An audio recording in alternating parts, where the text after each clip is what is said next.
Alright, so here's what happened. Scott here, he calls me and says, hey, or I called him with some dreamy ass shit, and he says, hey, Motorhead's playing a free show. And I said, whoa, really? And he said, yeah, fucking A. And so we go down there. Oh, he says, go to the Scion Austin webpage. And so I'm thinking SKY on top of Austin, yeah. But it's Scion, the car, right? So I didn't think nothing of it. I searched around, whatever. Anyway, the point is you got to be RSVP to get into Motorhead today. And High on Fire, and what was the other one? Napalm Death? Napalm Death, and who's the first band? Wasn't there a first band? Yeah, there's 4 of them. I only saw... Not Exhumed, but Anyway, I wouldn't know them if I fell over. Subsumed. Yeah, consumed, whatever. Dead, And, murdered by somebody or something. Yeah. And so I didn't RSVP, and he did, so come time to go get our thingies here, our Scion passes. And naturally I couldn't get one. I asked the girl, with really nice fucking tits, by the way. And, cute face.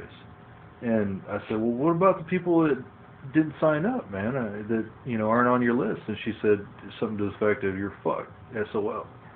Go over there.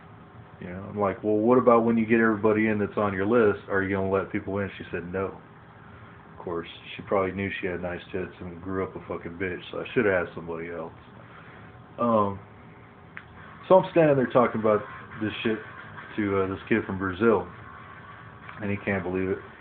And there's these 2 drunk guys, real assholes, man. They keep getting kicked out, man. And so the guy comes out, rips this band off of his wrist.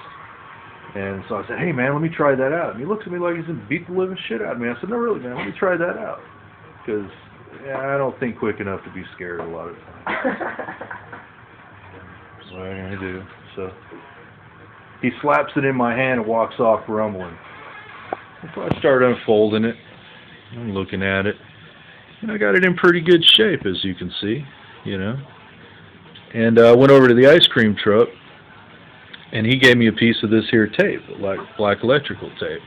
I don't know if you can see it very good on camera, but there's a, right here, yeah, you can see it pretty good, is the split. So I put it on there, and I put it on my wrist, something to this effect. Hey, point it at me now. Hold on. Hold on. I'll take up my part of the story. So I went into the place and I was looking around and I saw Chad and a couple other people and I was saying what's up and I heard a little bit of Napalm Death. I have to say that kind of sucked. But then I thought, you know what, I'm going to go find Darren, man. He's fucking stuck out on the outside of the gate. I'm going to go see if there's a way we can get him in, whatever.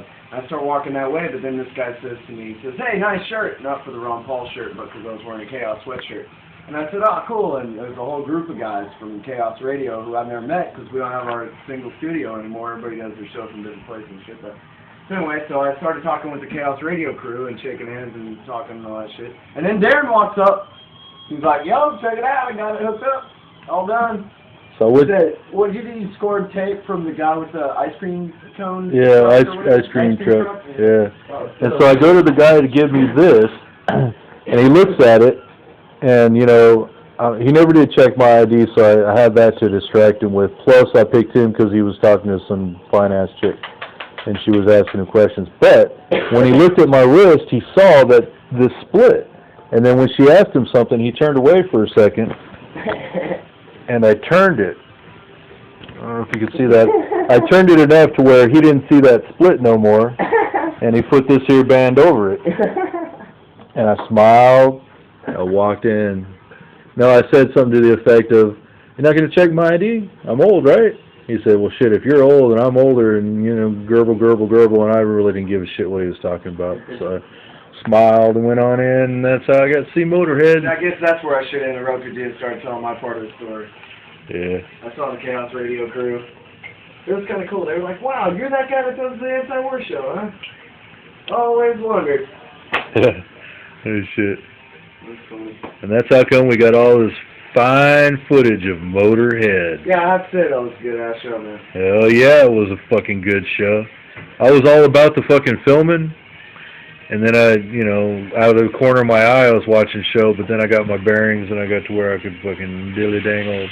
I almost said to you, hey Darren, just point your camera in the general direction and watch the show with your eyes. You're going to miss the whole show watching your camera, But then I thought, that'll be on tape then if I say that, and that would suck. Well, I wouldn't have heard you anyway.